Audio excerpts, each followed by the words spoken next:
Assalamualaikum Ustaz Ridwan Hilal, masih di mute.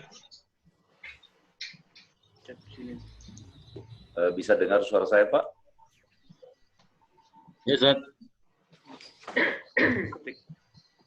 Ini lagi di belakang. Iya, halo. Assalamualaikum. Salam, Bu Asih. Ya. Ini sahur atau apa nih? Ngabuburit, Bu. Ngabuburit ya? Iya, ngabuburit pagi. Ngabuburit pagi. Mana nih Pak Lali belum? Ada ya Pak Kalan. Pak Ali mana Pak Kalan? Lagi proses, Bu. Ini coba kita sapa Pak Ustadz. Assalamualaikum Pak Ustadz. Waalaikumsalam warahmatullahi wabarakatuh. Terdengar jelas suara kami Pak Ustadz di sana? Alhamdulillah dengar jelas, Pak. Oh ya, mungkin Pak Hendro, coba Pak Hendro komunikasi Pak Ustadz, Pak Hendro. Assalamualaikum Ustadz Ridwan. Waalaikumsalam warahmatullahi wabarakatuh. Pak Hendro, apa kabar? Alhamdulillah kabar baik Ustadz. Jadi gimana Pak, suara saya Pak bisa didengar Pak dibanding kemarin? Alhamdulillah sudah lebih jelas Pak. Alhamdulillah. Ini ada Pak Wipi, Pak Ustadz, ada juga Pak Sekjen ini.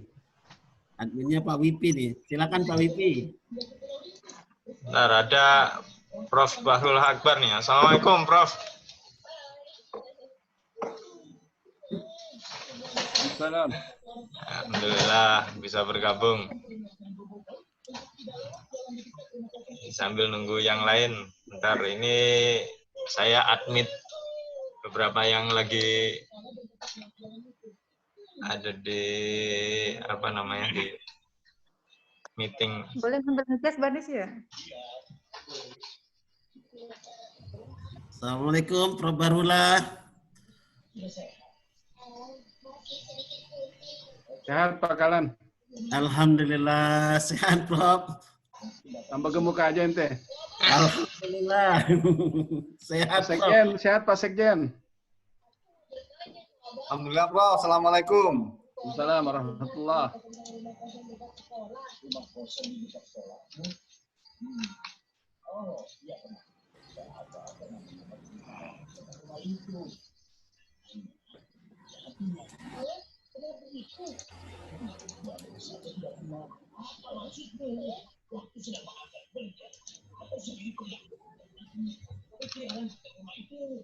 Sidik Prabowo.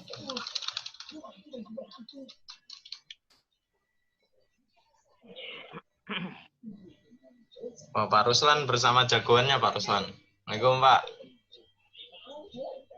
Waalaikumsalam Pak Wipi. Apa kabar? Alhamdulillah baik. Pak Sekjen. Itu di Lampung ini ya.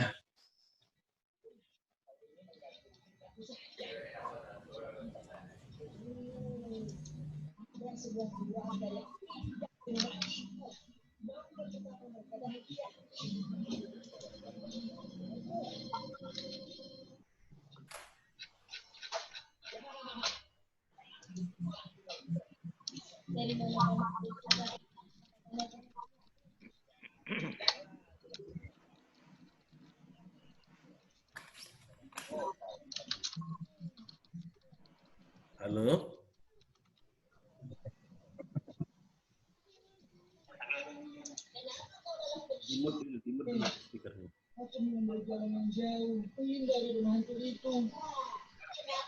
Sudah di-mute speaker di video. Pak Hendro jangan lupa nanti sapa yang yang eselon 2 ke atas. Biasanya nanti ada di kalau Pak Hendro mau lihat. Ada di di chat itu. Mulai dari pimpinan lah, mulai dari Pak, kan ada Pak BA sudah bergabung tuh. Nanti waktu-waktu pengantar nanti ya.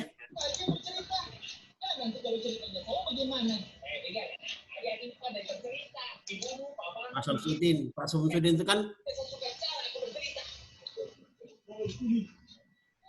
aku tidak percaya. Tadi teleponnya lewat mana? Tentu saja lewat jalan rumah kosong itu. Apa kau tidak diganggu itu? Tidak. Tapi ketika lewat rumah itu, dia saja mengikuti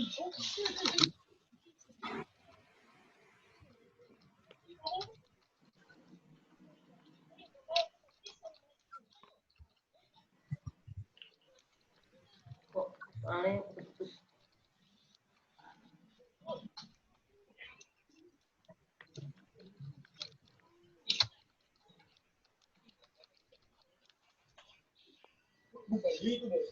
Ali tambah gemuk aja Pak Ali. Pak Ali Wardana. Alhamdulillah. Enggak, Pak. Stabil, Pak. Assalamualaikum, Pak. Prof, baru ketemu. Waalaikumsalam warahmatullahi wabarakatuh. Alhamdulillah puasa yang ke-10, Pak, kita di sini. Cuaca cerah. Masih di NTT ya?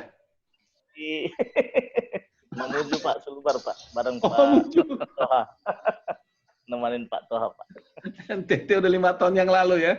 Iya, Pak. Kita melalui Kalteng juga, kan? Iya, iya, iya.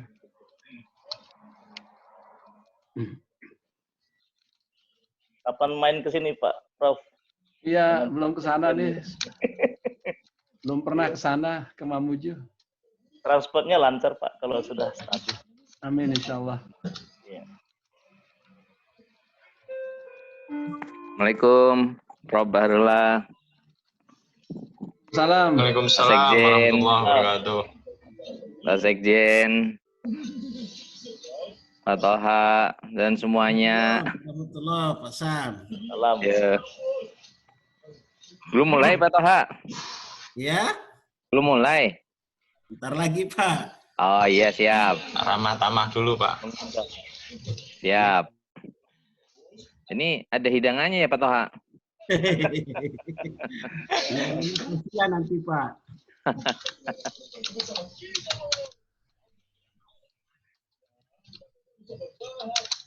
Waktu tengah di sini.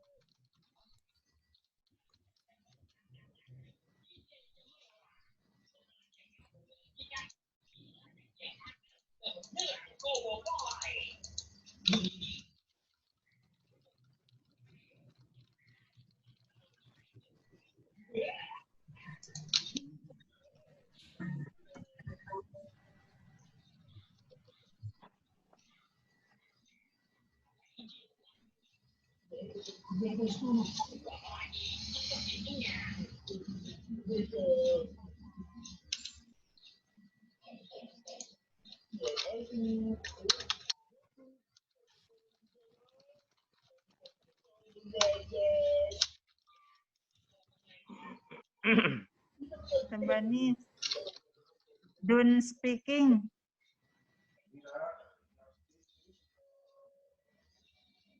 Apa kita kembali?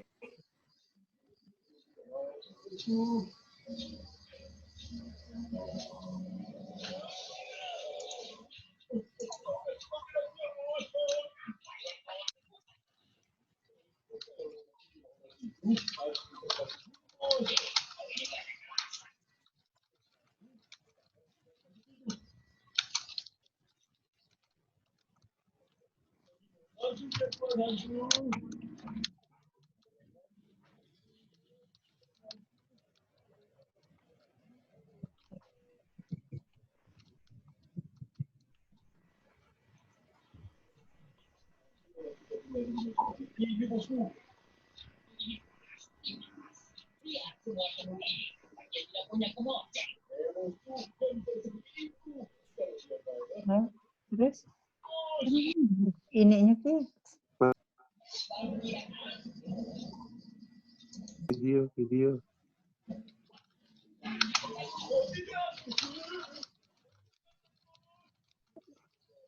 Keluar baju.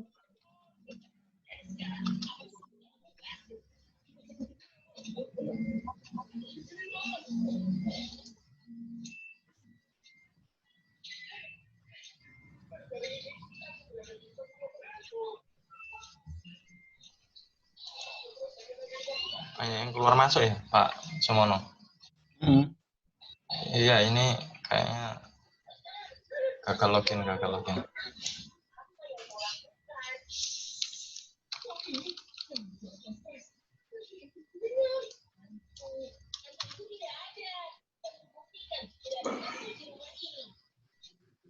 Assalamualaikum Pak Abidin. Waalaikumsalam. Assalamualaikum Pak Sam, Pak Mono, Pak Ali. Pak. Pak Abidin. Waalaikumsalam Pak Jenal dari Ambon. Waalaikumsalam. Sehat Bang. Alhamdulillah Pak Haji.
Masih joining terus, nggak masuk-masuk.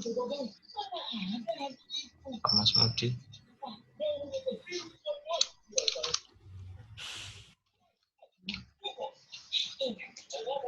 Assalamualaikum. Waalaikumsalam warahmatullahi Selamat pagi Pak Mono, Pak Widi, ada Pak Ali Wardana. Pagi Pak. Pagi Pak. Pak Aryo. Selamat pagi Pak Aryono. Sudah berapa kilo hari ini Pak Aryono? 15 kilo. Wih, Masya Allah. Sudah banyak, udah 33. Virtual apa di jalan komplek? Virtual Pak. Oh, kalau di jalan komplek hati-hati ambles nanti. Nggak boleh keluar-keluar Pak. Aman di dalam rumah Pak, sekarang indoor Pak, izin Pak.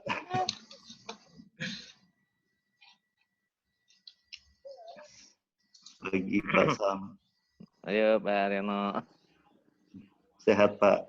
Alhamdulillah. Udah mengabsen belum gambarnya? Di absen lah. Pesertanya berapa? Kemarin 32 Pak Samsudin. Oh iya 32. 32 ini.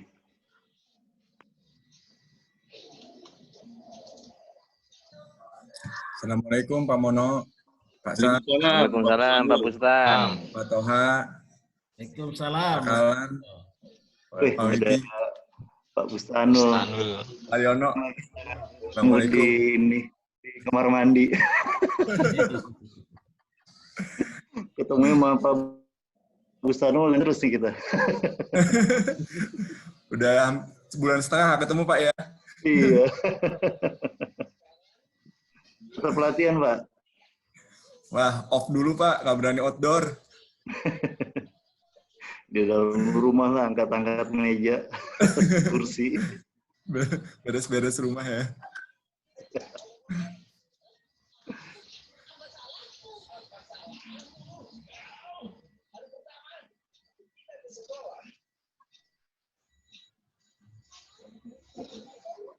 Ah, ini baru bergabung nih Pak Lutfi. Assalamualaikum Pak Lutfi.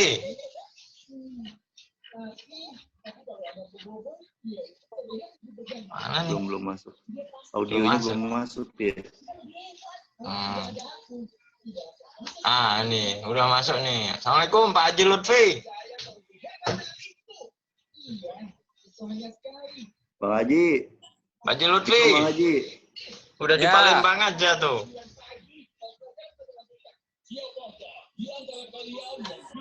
Mana Bang Haji? Nah, Ampera kita pilih. Gimana, Assalamualaikum. Udah masuk ya suaranya? Sudah masuk. ya. Pak Wibi, izin Pak Wibi. Ini Ustadznya ganti Pak Lutfi.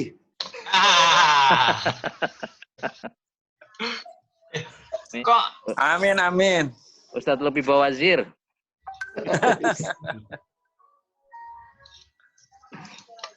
Assalamualaikum Bang Haji. Waalaikumsalam. Sehat. Alhamdulillah.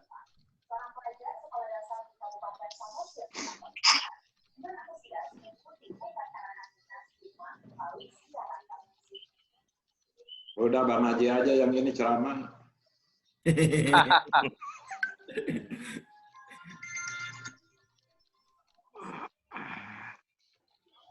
Assalamualaikum Pak Haji Toha. Waalaikumsalam warahmatullahi wabarakatuh. Haji Lutfi nggak pakai sarung tuh. Prof tahu aja nih. Assalamualaikum Prof. Waalaikumsalam warahmatullahi wabarakatuh. Tahu aja nih, nutupin sesuatu yang nggak boleh kelihatan. Assalamualaikum Prof. Waduh. Waalaikumsalam Assalamualaikum juga Pak Setjen, Pak Bahtiar Arif. Assalamualaikum. Waduh Pak Bahtiar. Waalaikumsalam. Waalaikumsalam Pak. Assalamualaikum Pak Sekjen, makin ganteng. Masya Allah. Bang Haji tadi. Pak Sekjen ke kantor rupanya nih Pak Sekjen. Depan kantor. Depan kantor. Lagi buka tenda di DPR itu. Nungguin jadwal IHPS, Prof.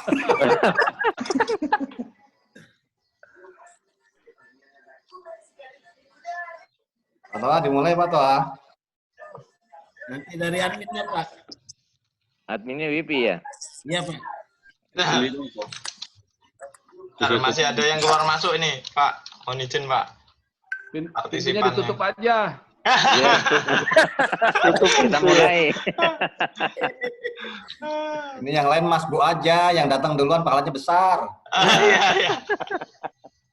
Nama peserta. Ya, terima kasih. Assalamualaikum warahmatullahi wabarakatuh.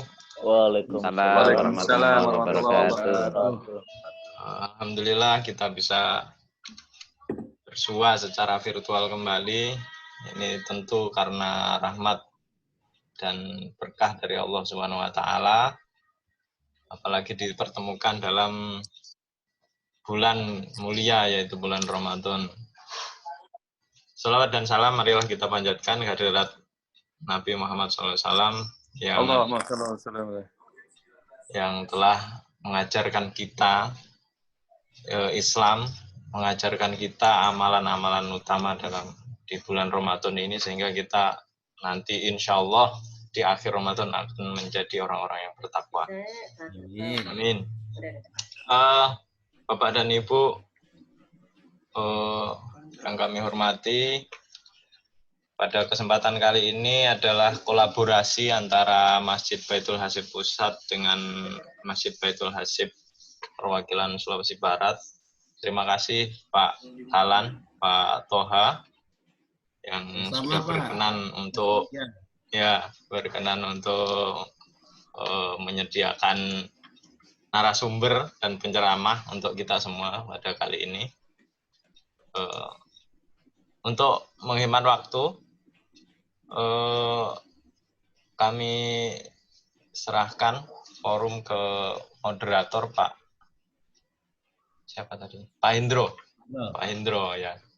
Pak Hendro, silakan Pak Hendro untuk dimulai. Ada beberapa pimpinan di sini juga, alhamdulillah. Silakan Pak Hendro.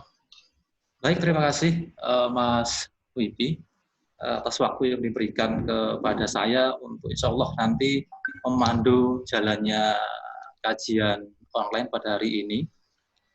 Sebelumnya, yang terhormat Profesor Bahrullah Akbar, pimpinan APN 5. Kemudian Pak Sekjen, Pak Bahtiar Arif.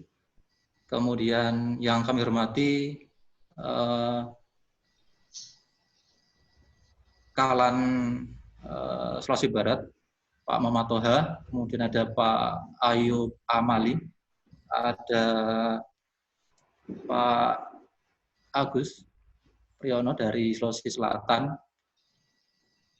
serta Bapak Ibu pejabat pegawai BPK RI. Assalamualaikum warahmatullahi wabarakatuh. Waalaikumsalam warahmatullahi wabarakatuh. Waalaikumsalam warahmatullahi wabarakatuh. Alhamdulillahirrabbilalamin, puji dan syukur marilah kita panjatkan kehadirat Allah SWT yang telah melimpahkan begitu banyak nikmat, baik itu nikmat kesehatan, nikmat kesempatan, sehingga pada kesempatan hari ini kita alhamdulillah dapat bersua dalam kajian online Ramadan bertepatan dengan tanggal 10 Ramadan 1441 Hijriah yang diselenggarakan oleh Masjid Baitul Hasib BPK Pusat. Tadi ada Pak Samsudin selaku Ketua DKM. Assalamualaikum Pak Samsudin. Untuk mengawali acara kajian pada hari ini, terlebih dahulu marilah kita buka bersama-sama dengan bacaan basmalah bersama-sama. Bismillahirrahmanirrahim. Seperti yang sudah diinformasikan pada kajian sebelumnya, hari Sabtu kemarin, bahwa jadwal kajian online hari ini insya Allah akan mengambil tema yang berjudul Peluang dan Tantangan bagi Generasi Muda Islam dalam Bonus Demografi pada Situasi COVID-19. Kajian nanti akan dibawakan oleh Ustadz Haji Ridwan Hilal, SAG MM.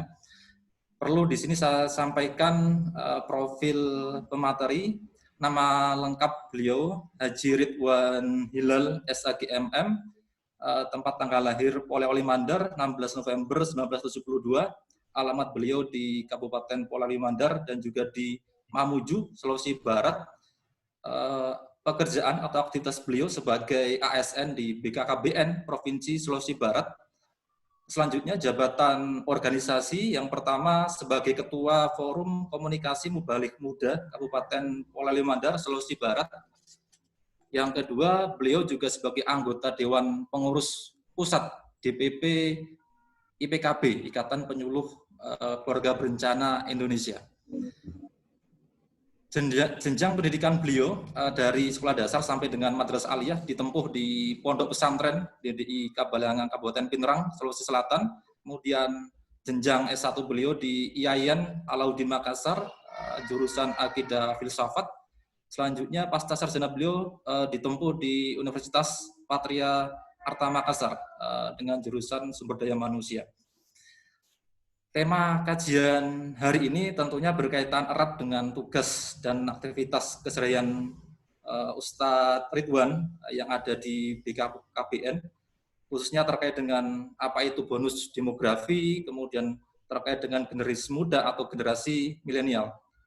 Walaupun mungkin peserta kajian saat ini rentang usianya beragam, tapi insya Allah semangatnya tetap jiwa muda begitu. Perlu saya sampaikan kepada Bapak Ibu peserta kajian, insya Allah setelah acara atau sesi penyampaian materi, nanti ada sesi tanya jawab.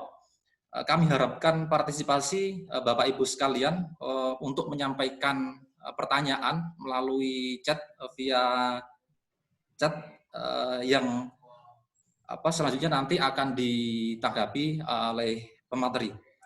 Baik, untuk selanjutnya waktu kami persilahkan kepada Ustadz Ridwan Hilal untuk menyampaikan materi. Silahkan Ustadz.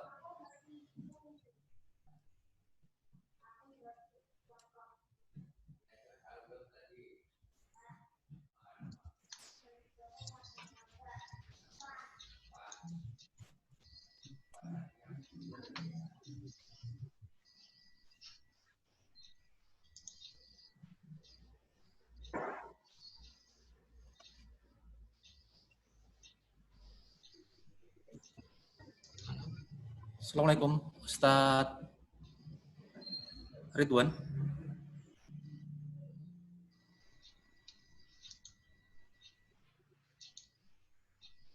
Blank, Pak. Masih ini ya.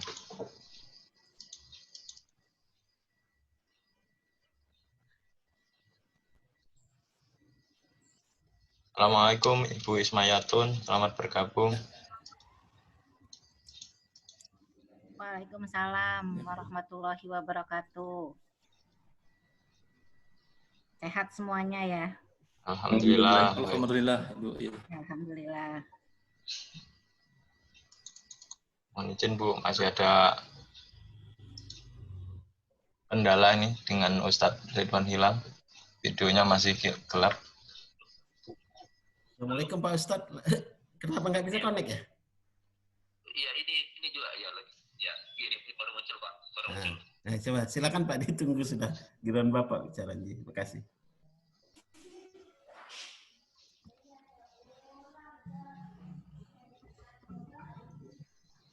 Pak Sekjen sehat? Alhamdulillah Bu, Assalamualaikum. Waalaikumsalam. Terima kasih Bu. Prof, ada juga Bu, Prof.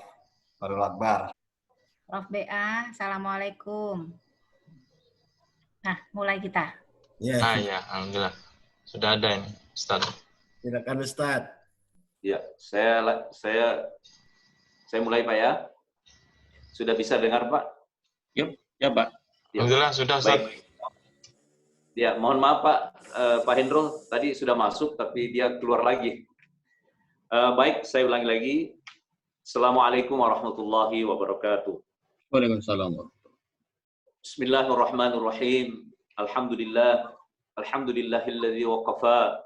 Wassalamun ala ibadillahilladzina istafa. Wa ala alihi wa ashabihi wa man kafa. Amma ba'd. Faqad qala Allah Ta'ala fi kitabih. Karena tanda yang merah mungkin tidak bisa bersuara. Bersuara coba. Bismillahirrahmanirrahim. Ya ayyuhalladzina amanu kutiba alaikumus syiyam kama kutiba alal ladzina min qablikum la'allakum tattaqun. Wa qala aidan wallahu akhrajakum min butuni ummahatikum la ta'lamuna syai'a wa ja'ala lakumus sam'a wal absara wal af'ida qalilan ma tashkurun.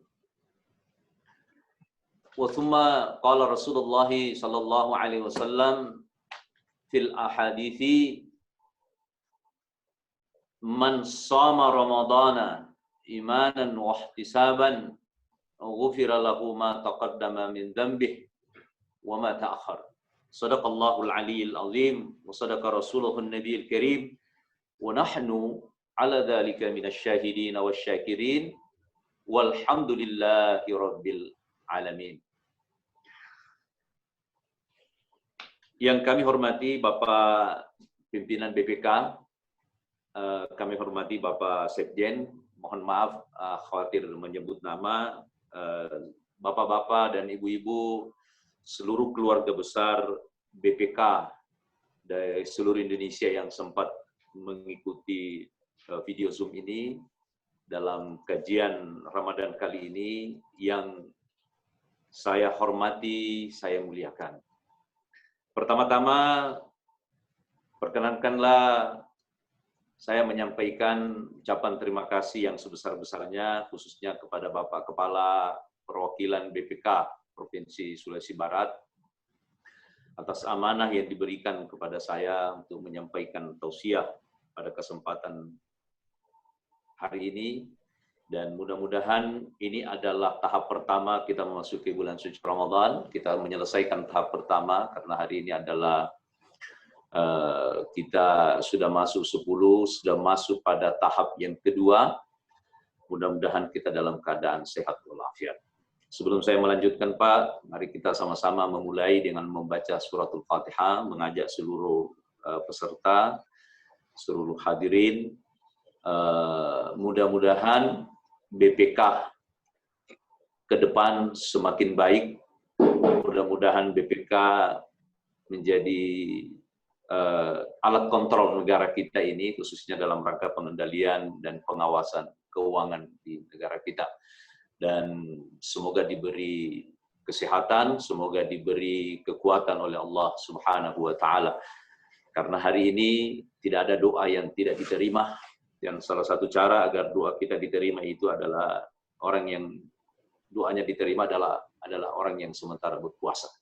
Mudah-mudahan seluruh keluarga besar BPK itu diberikan kekuatan oleh Allah Subhanahu wa Ta'ala. Amin.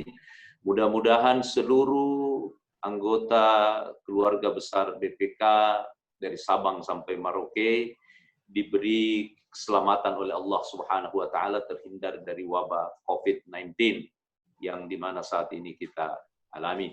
Mudah-mudahan seluruh anggota keluarganya sehat, dan kalau nanti wafat dalam keadaan husnul khatimah. Ala hadhihi niyah, al-Fatihah.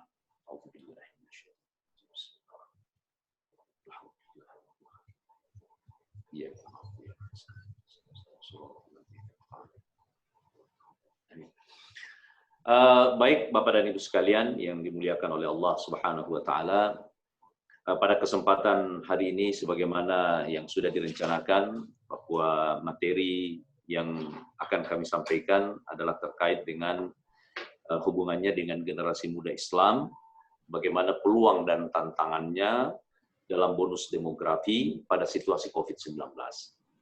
Yang pertama, bahwa kita ketahui bangsa Indonesia saat ini adalah urutan keempat dalam jumlah penduduk yang begitu besar. Kalau kita membandingkan Singapura begitu jauh, jumlah penduduknya hanya 3,5 juta. Kalau jumlah penduduk Indonesia yang merujuk kepada lagunya Raja Dangdut Rhoma Irama, beliau mengatakan penduduk Indonesia 135 juta. Nah, itu dulu Pak, nggak laku lagi. Mungkin tahun 80-an, mungkin bapak-bapak dan ibu-ibu yang masih sempat dengar, 135 juta. Tapi sekarang ini penduduk adalah 267 juta penduduk Indonesia. Jadi hampir 2 kali lipat dari apa yang dilantungkan oleh penyanyi dangdut kita yang sampai hari ini masih hidup. Artinya bahwa laju pertumbuhan penduduk begitu besar. Selanjutnya ada bonus demografi. Bonus demografi adalah jumlah penduduk produktif lebih besar dari jumlah penduduk yang tidak produktif. Beberapa negara mengalami, dan tidak semua negara akan mendapatkan masa bonus demografi. Indonesia tahun 2020 sampai dengan tahun 2035 memasuki fase bonus demografi.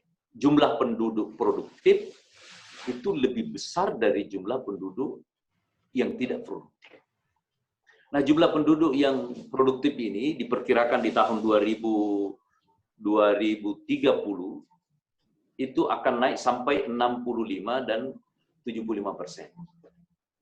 Nah, kita ketahui bersama bagaimana kondisi Italia yang mengalami COVID-19 saat ini, penduduknya lebih besar lansia, jadi dia tidak mengalami bonus demografi seperti Jepang.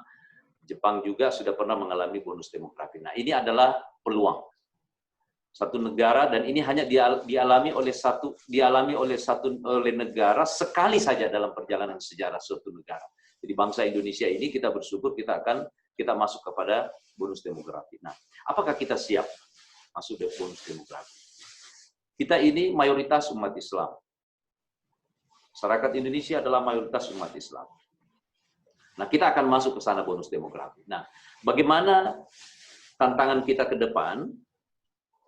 Apakah generasi-generasi muda Islam pada masa bonus demografi mereka sudah siap menjadi orang-orang yang produktif di dalam menjalankan hidup dan kehidupan, menjalankan roda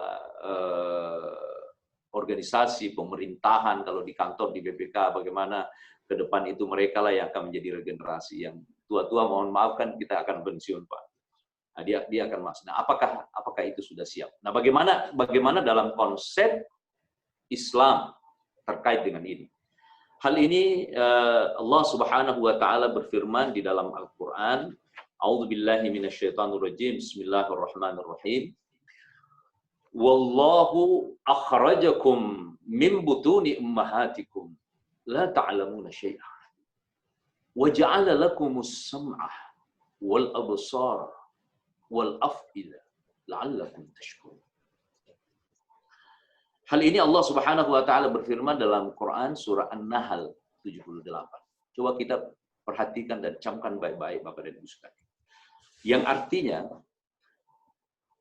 Allah lah yang telah mengeluarkan kalian. Wallahu akhrajakum min butuni ummahatikum. Allah lah yang telah mengeluarkan kalian dari perut ibu kalian, la ta'lamuna syai'a, dalam keadaan kalian tidak tahu apa-apa. Wa ja'ala lakumus sam'a wal absara wal af'idah. Lalu kemudian Allah memberikan kepadamu potensi sam'a wal absara. Lalu kemudian Allah memberikan potensi sam'a itu pendengaran, absara itu penglihatan.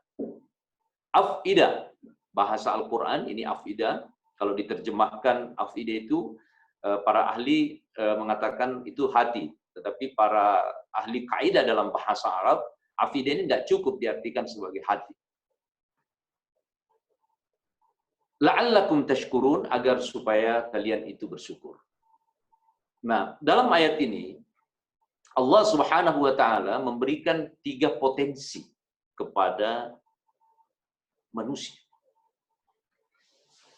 Yang pertama, wa ja'ala, jadi pada saat kita lahir dalam keadaan tidak tahu apa-apa, bayi yang lahir semuanya menangis, tidak tahu apa-apa, tidak mendengar, tidak melihat, lalu kemudian tidak punya kepekaan. Lalu kemudian Allah memberikan potensi. Jadi setelah dia lahir, Allahu akhrajakum min butuni ummahatikum la ta'lamuna syai'a. Lalu kemudian Allah memberikan potensi. Wa ja'ala lakumus sam'a wal absara. Satu potensi, namanya potensi fisik. Wal af'idah, af'idah melahirkan 2 potensi. Yang pertama, Bapak dan Ibu sekalian, yang pertama adalah akal. Allah memberikan akal. Yang kedua, Allah memberikan potensi yang namanya qalbu. Makanya af'idah dalam sebagian para pakar bahasa Arab, af'idah ini tidak cukup ketika dikatakan, kalau diterjemahkan secara bebas, dia langsung mengatakan hati. Tetapi dia adalah akal, karena hati manusia dengan hati binatang itu tidak sama. Karena dia punya ruang.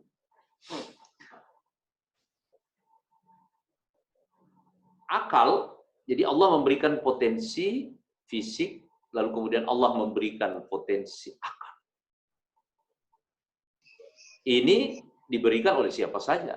Seluruh manusia di muka bumi ini tanpa melihat agamanya apa, tanpa melihat dia punya suku apa. Allah juga memberikan tetap yang namanya af'idah dari potensi yang kedua, yaitu qalbu, hati. Tapi kita ini orang beragama, orang yang Islam, kita punya kelebihan dari potensi yang ketiga yang namanya qalbu, hati. Nah, hati inilah yang menjadi kebanggaan sesungguhnya kita umat Islam. Kita adalah umat Rasulullah Sallallahu Alaihi Wasallam karena kita memiliki yang namanya qalbu, qaf, lam, ba. Nah, qalbu juga kalau diterjemahkan bebas bisa dikatakan hati kalau terjemahannya bebas. Akan tetapi itu tidak cukup. Maka qalbu ini lebih lengkap dalam kaidah bahasa Arab itu, qalbu itu dia nurul qalbi, dia punya cahaya hati. Karena hati ini dia punya ruang. Oleh karena itu Bapak dan Ibu hadirin dimuliakan oleh Allah Subhanahu wa taala, peserta meeting Zoom dari BPK yang saya hormati, saya muliakan, kita bersyukur kepada Allah Subhanahu wa taala karena kita memiliki yang namanya qalbu, hati. Nah, hati ini, inilah potensi yang diberikan oleh Allah Subhanahu wa Ta'ala. Nah, bagaimana kita menangkap peluang potensi yang dimiliki, yang kita miliki ini, yang diberikan oleh Allah Subhanahu wa Ta'ala. Maka di penutup ayat itu, la'allakum tashkurun, agar supaya kalian menjadi orang-orang yang pandai bersyukur kepada Allah Subhanahu wa Ta'ala. Nah, apakah kita betul-betul bisa memanfaatkan potensi kalbu kita? Ada hadis Rasulullah SAW terkait dengan ini. Nabi SAW bersabda, "Ala fil jasadi mudghah." Tahukah kalian bahwa ada dalam diri kalian itu mudghah, segumpal daging. Dalam diri manusia ada segumpal daging. Fa idza saluhat saluhat jasaduhu kullu. Fa idza fasadat fasadat jasaduhu kullu. Kalau segumpal daging itu baik, maka dia baik seluruhnya. Dia akan baik perangainya, dia akan baik cara berpandangnya, dia akan baik cara bertutur katanya. Faida fasadat jazaduhu kullu. Kalau dia rusak, maka dia rusak seluruhnya. Nah, ini adalah potensi Bapak dan Ibu yang dimuliakan oleh Allah Subhanahu wa Ta'ala, yang diberikan oleh Allah Subhanahu wa Ta'ala kepada kita. Nah, kita memiliki generasi. Tadi Bapak Moderator sudah menyampaikan bahwa di sini ada yang sudah lewat dari masa mudanya, tapi ini juga tetap punya manfaat yang besar untuk saya sampaikan pada kesempatan hari ini, oleh karena kita akan memasuki bonus demografi. Orang-orang yang tidak dalam posisi muda, generasi muda lagi, akan tetapi dia masih produktif. Karena dalam teori bonus demografi, kategori yang dikatakan produktif itu adalah usia 14 sampai dengan 64 tahun. Itu yang dimaksud dalam usia produktif. Nah, tidak produktif itu yang lansia adalah 65 tahun. Sekalipun di ketenaga kerjaan atau di dinas kesehatan, lansia itu adalah 60 tahun. Tapi kalau di dalam penghitungan bonus demografi adalah 64 tahun. Berarti kita ini insya Allah masih semua, karena masih aktif semua. Kalau misalnya orang-orang yang sudah berumur, yang usianya 50 tahun ke atas, juga punya generasi. Oleh karena itu kita mempersiapkan generasi kita. Generasi yang memiliki 3 potensi yang bisa dikelola, dan ketiga potensi ini, ada satu potensi yang sangat luar biasa, yang tidak dimiliki oleh orang lain. Apa potensi itu? Yakni potensi kalbu. Potensi kalbu. Jadi kalbu ini, dia punya ruang, Bapak dan Ibu sekalian. Ruangnya itu ruangnya ini bisa terang, disebut dengan cahaya. Nurun dalam bahasa Arab, bisa menjadi gelap. Jadi oleh karena itu, orang-orang yang hatinya cerdas, dia memiliki ruang di dalam hatinya. Orang-orang yang hatinya cerdas, maka hatinya akan bercahaya. Dalam bahasa Bugis disebut dengan ati macinong. Orang yang punya ati macinong, maka orang-orang ati macinong ini tidak akan ada kesempatan untuk menggunjing, tidak ada kesempatan untuk mencaci maki, tidak ada kesempatan untuk korupsi, tidak ada kesempatan untuk bermusuhan, dan tidak ada kesempatan untuk marah kepada orang lain. Nah, Bapak dan Ibu hadirin yang dimuliakan oleh Allah, dalam masa situasi COVID-19 saat ini, kita sesungguhnya telah diuji oleh Allah Subhanahu wa Ta'ala, khususnya generasi-generasi muda kita. Ini adalah ujian. Sekaligus ini adalah pelajaran yang sangat berharga. Pelajaran yang sangat luar biasa yang kita dapatkan. Karena dalam perjalanan hidup, katakanlah 100-200 tahun terakhir, ini adalah kejadian yang belum pernah kita alami sebelumnya. Mungkin kedua orang tua kita juga tidak pernah mengalami ada wabah yang mendunia seperti ini. Mungkin kakek dan nenek kita, atau bahkan mungkin kakek buyut kita, juga belum pernah mengalami situasi. Karena kakek buyut kita itu mengalami penjajahan Belanda. Tetapi yang namanya virus wabah COVID, seperti sekarang yang terjadi COVID-19 ini adalah pertama kali wabah yang sangat mendunia. Pada zaman Rasulullah SAW juga sudah pernah terjadi hal yang demikian, sehingga Nabi melarang orang-orang masuk ke tempat yang dikena wabah dan melarang keluar orang-orang yang di mana di situ ada wabah. Nah, kalau sekarang ini bahasanya ada namanya zona merah. Orang-orang yang datang dari zona merah tidak boleh keluar dari zona merah. Orang-orang yang dari zona kuning, zona hijau mau masuk ke merah tidak boleh. Nah, peran generasi muda kita bukan hanya diberikan akal, bukan hanya diberikan potensi fisik, tetapi yang perlu adalah diberikan potensi kalbu, diberikan kepekaan sosial. Apa yang terjadi saat ini, Bapak dan Ibu sekalian? Ada kaidah yang selalu diajarkan oleh guru-guru kita dulu di pesantren. Dan itulah yang menjadi pedoman kita. Saya dan mungkin beberapa Bapak dan Ibu sekalian yang masih sekolah dulu di tahun 80-an, masih kuliah mungkin di tahun 80-an, tahun 90-an. Dulu ulama-ulama kita yang diajarkan ketika kita nyantri, ketika kita ngaji, yang diajarkan itu adalah adab. Makanya ada kaidah yang menjadi pedoman ketika kita belajar ilmu, al-adabu muqaddamu 'anil ilm. Adab itu lebih utama daripada ilmu. Nah, sekarang ini terbalik, Pak. Banyak orang yang tidak mengindahkan lagi adab, sehingga ada orang merasa lebih hebat daripada ulama, lebih hebat daripada orang-orang yang memiliki keilmuan dan memiliki kapasitas keilmuan. Sehingga orang sudah dilarang tarwi, orang masih ngotot tarwi. Orang sudah dijelaskan bahwa ini ada fatwa, ini ada himbauan. Nah, kenapa demikian? Kenapa banyak masyarakat kita? Bahkan mungkin di Bapak dan Ibu sekalian dari berbagai provinsi yang hadir pada kesempatan hari ini, baik di Jakarta, mungkin kita menemukan bersama kasus. Ada di antara kita dalam situasi COVID-19 ini, ada yang imamnya sudah mengatakan masjid ini kita tutup.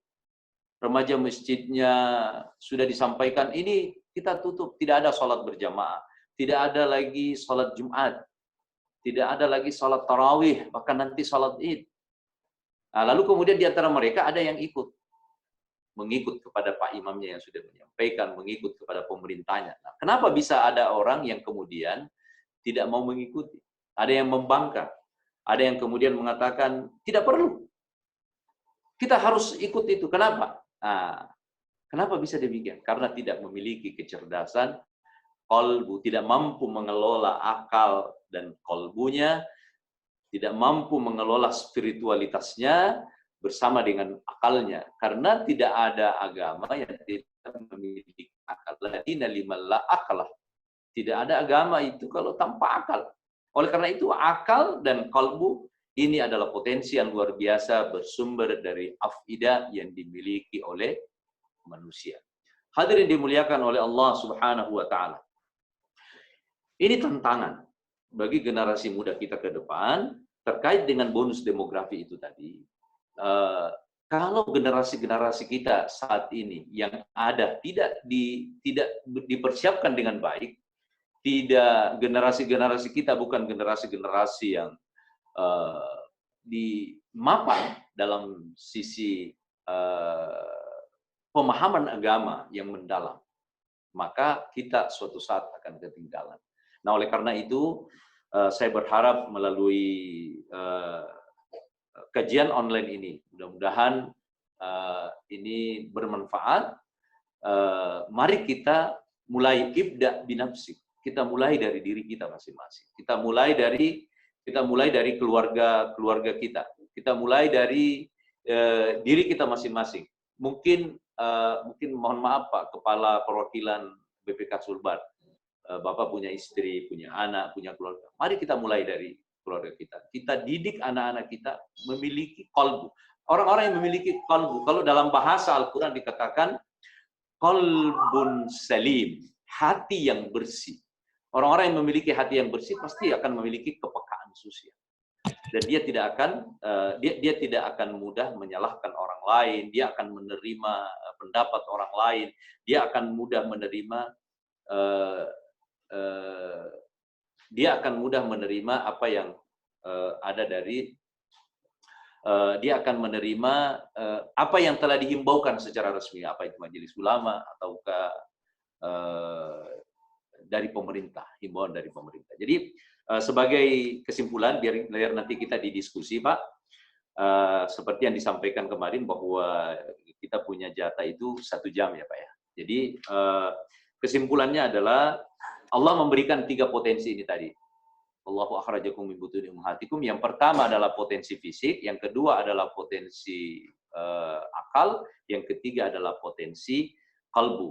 Akan tetapi yang lebih dominan adalah bagaimana memperbaiki. Kalau kalbu sudah bagus, insya Allah. Karena orang-orang yang hatinya baik, akalnya insya Allah akan menjadi cerdas, akalnya akan terkontrol dengan hatinya. Kemudian tantangan dan peluang tentu saat ini akan menjadi peluang ini ada bagi generasi kita karena kita memasuki fase tahun 2020 sampai tahun 2035 adalah fase bonus demografi dan usia produktif jauh lebih banyak daripada usia produktif. Nah, kemudian tantangannya, Pak, bagi generasi kita ada 2 hal. Ya.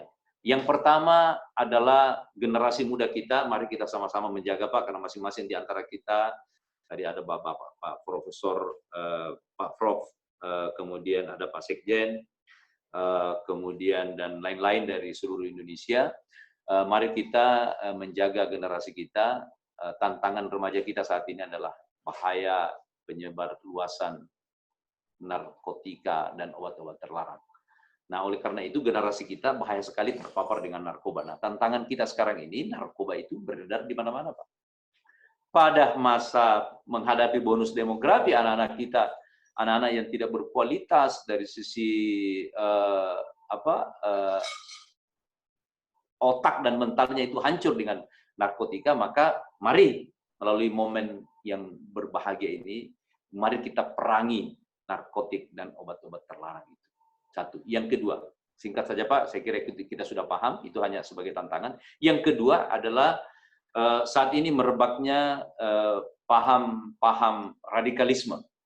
Banyak anak-anak kita belajar agama 1 bulan, 2 bulan, lalu tiba-tiba menjadi orang-orang yang terpapar pada paham-paham terorisme, paham-paham radikalisme. Sedikit-sedikit ingin membunuh orang, sedikit kemudian bisa melakukan pembunuhan orang lain. Nah, ini juga muncul menjadi fenomena di masyarakat kita. Jadi ada 2 tantangan. Peluang kita adalah kita memiliki potensi, tantangan generasi muda kita adalah saat ini adalah narkoba dan paham radikalisme. Saya kira itu Pak Hendro yang menjadi kesimpulan apa yang saya sampaikan. Kita nikmati apa yang telah diberikan oleh Allah Subhanahu wa taala kepada kita ini. Mudah-mudahan situasi COVID-19 yang saat ini kita rasakan itu akan diberikan jalan keluar oleh Allah Subhanahu wa taala, nanti akan bisa diatasi. Dan kita senantiasa berdoa kepada Allah, dan ada 1 doa yang mari kita sama-sama baca, mungkin dibaca nanti di kantor masing-masing, dibaca di rumah sebelum kita baca Bismillahilladzi la yadurru ma'a ismihi syai'un fil ardi wala fis sama'i wa huwas samiul alim. Kita baca doa ini, insya Allah mudah-mudahan kita terhindar. Kalaupun ada di sekitar kita, itu bisa kita terhindar. Saya kira demikian. Terima kasih, dan kita akan memasuki babak diskusi. Mudah-mudahan ada manfaatnya. Saya akhiri, Wallahil musta'an wa ilaihi tiklan. Assalamualaikum warahmatullahi wabarakatuh.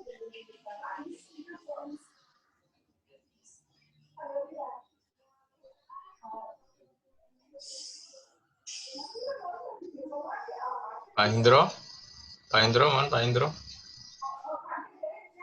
Pak Hendro monitor.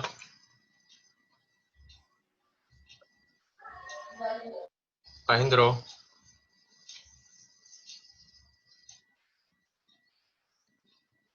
Pak Hendro. Pak Hendro monitor.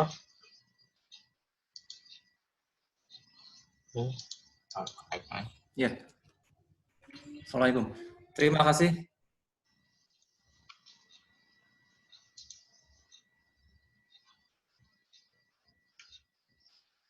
Sepertinya ada sedikit gangguan dengan koneksinya Pak Indro Pratomo.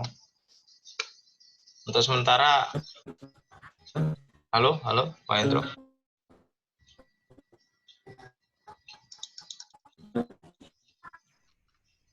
Halo Pak Indro.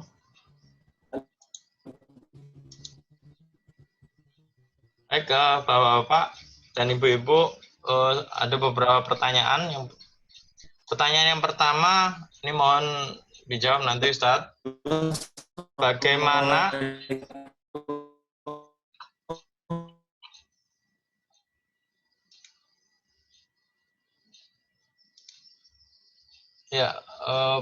bagaimana atau apa yang harus dilakukan untuk mengoptimalkan potensi dan membangun manusia takwa yang berintegritas dan profesional untuk memanfaatkan bonus demografi demi bangsa dan negara?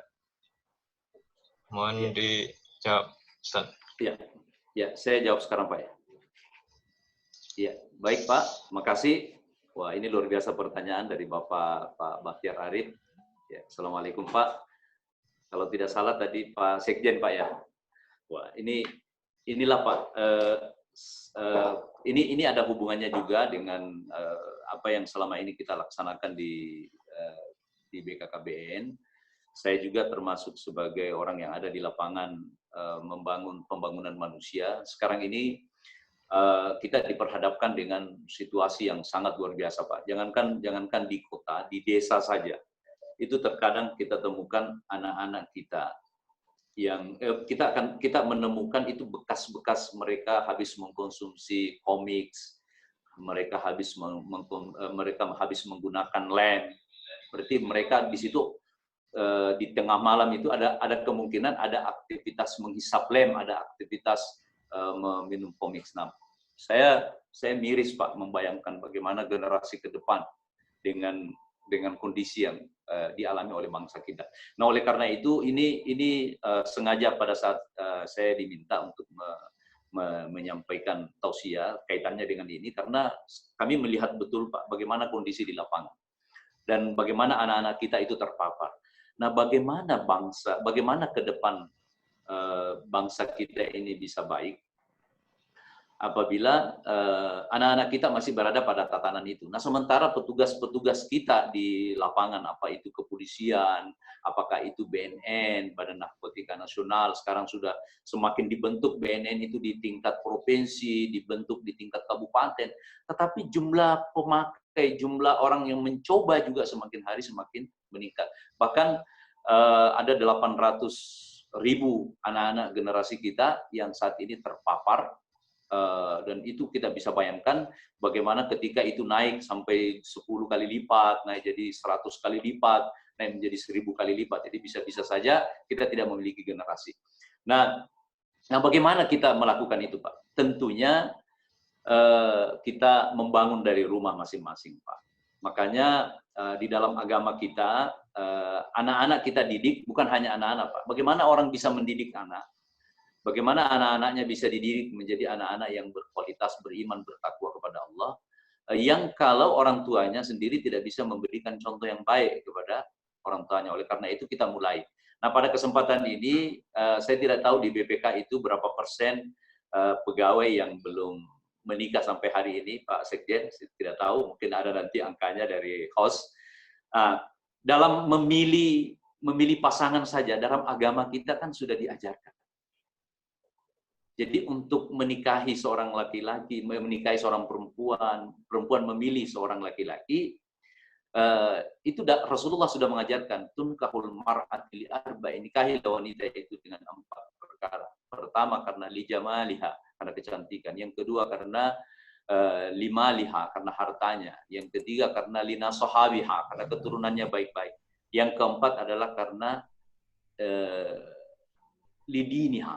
Makanya selanjutnya Nabi karena agamanya. Maka Nabi mengatakan fadfal bidzatid, maka utamakanlah yang beragama. Oleh karena itu tentu kalau Pak Sekjen tadi mengatakan bagaimana caranya, bagaimana agar supaya kita menghasilkan yang berkualitas itu, maka Kita mulai dari cara memilih pasangan, lalu kemudian ketika anak itu lahir, ketika anak kita lahir itu dalam agama kita sudah diajarkan, anak diazankan di telinga kanan, lalu kemudian diiqamah di telinga kiri, lalu kemudian memberikan asupan gizi yang memadai. Nah, ini dalam asupan gizi ini perlu saya tegaskan bahwa di dalam Al-Quran itu telah dijelaskan bahwa susui anak itu haulaini kamilaini. Itu 2 tahun, Pak. Disusui anak itu selama 2 tahun. Artinya bahwa di dalam Al-Quran sudah mengajarkan ketika orang lahir, ketika anak lahir, ketika kita melahirkan anak, maka atur jarak ketika disusui itu kan agar supaya tidak hamil, Pak, salah satunya. Jadi sebenarnya program bagaimana melahirkan generasi itu bukan hanya sudah punya anak lalu anak itu dididik, tetapi mulai dari anak itu, mulai dari saat kita memilih pasangan, lalu kemudian setelah kita punya pasangan, pada saat mendekati istri saja sudah diajarkan, Pak. Bagaimana kita mendekati istri. Ini kan banyak di antara kita. Nanti kalau mau habis pulang dari kantor, habis selesai main dengan teman-teman, tiba-tiba karena ketemu istri langsung lompat ke ranjang, cuci kaki saja tidak sempat, apalagi dia wudhu. Padahal dalam agama kita mengajarkan, berwudhulah dulu, bacalah Bismillahirrahmanirrahim, bacalah doa Allahumma ba'id janibina syaitan, mubaidu syaitan ma razaqtahu, ya Allah jauhkanlah syaitan dari rezeki, dari kiri dan kanan istri saya ini, agar supaya pada saat kita bersama istri, itu setan-setan itu sudah tidak ada, setan-setan itu sudah lari. Jauhkanlah syaitan dari rezeki yang kau berikan. Nah, mungkin ada di antara kita. Baca basmalah saja sudah tidak ingat, Pak. Soalnya perjalanan dinasnya keluar sudah 6 hari. Sampai di rumah, pintu sudah didobrak. Bukan marah-marah, tapi sudah mau keburu-buru. Sudah mau buru-buru mau ketemu istrinya. Jadi, dari sana sudah dimulai. Sana sudah kita memulai. Yang terakhir, Pak, ada doa itu. Ketika kita ada niat pada hari itu, Bismillahirrahmanirrahim, hari ini saya mau dari bibit ini menjadi anak, maka doanya yang pertama Nabi Ibrahim, Rabbi habli minas sholihin, ya Allah berikanlah saya anak yang soleh. Yang kedua adalah, ya Allah berikanlah, nah ini dalam bahasa Indonesia boleh supaya lebih mudah dipahami. Dan ini agak jarang untuk orang laksanakan, ya Allah berikanlah sperma yang halal. Yang sperma keluar dari kita itu, Pak, kan dari makanan, dari saripati yang kita makan. Bisa jadi yang kita makan itu mungkin subhat, atau mungkin saja bisa haram. Kita tidak sadar. Tiba-tiba kita kemana, ada hal-hal yang kemudian masuk ke dalam tubuh kita, tetapi itu subhat, atau bahkan itu haram. Nah, sementara yang menjadi saripati yang menjadi sperma keluar itu adalah dari saripati yang kita makan. Nah, untuk itu kita minta, ya Allah berikanlah sperma halalmu untuk engkau jadikan anak yang saleh. Nah, barulah kita bersama. Nah, jadi Pak Sekjen, ini tentu panjang, Pak, prosesnya. Tidak semudah membalikkan telapak tangan.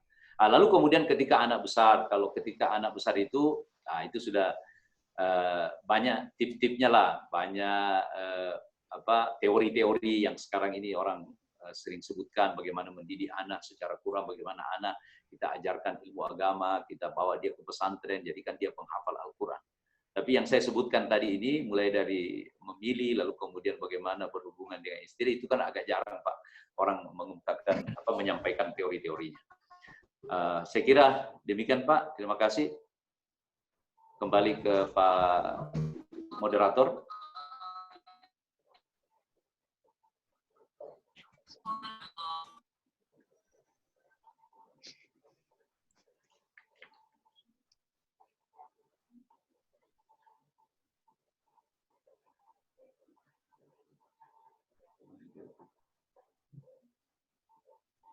Halo Pak Indro.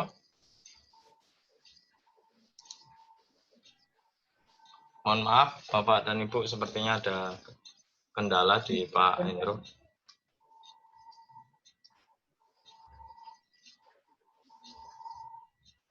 Oke, pertanyaan kita lanjutkan. Ya.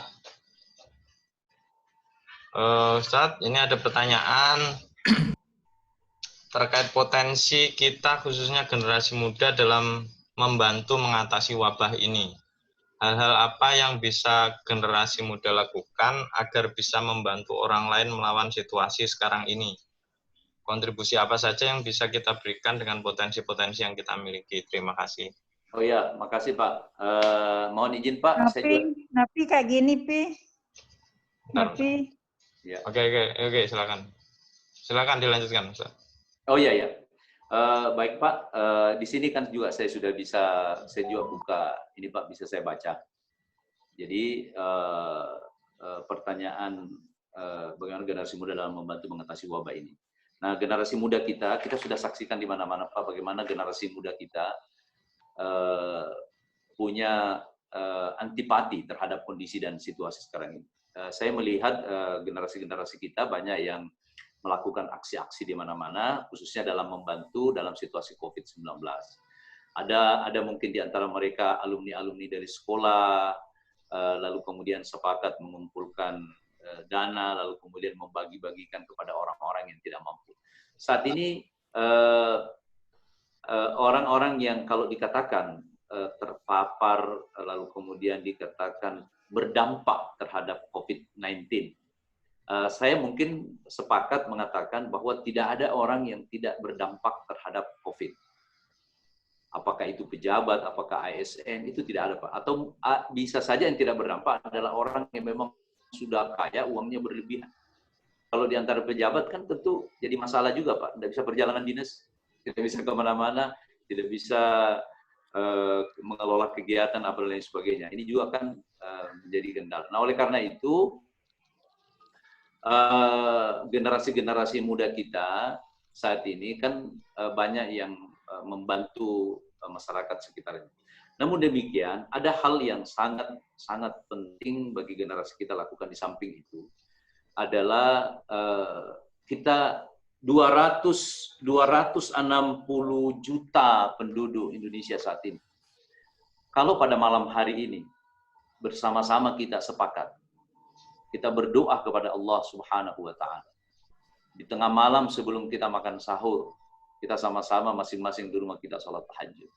Katakanlah hanya ada 10% atau katakanlah ada 20% dari seluruh penduduk Indonesia.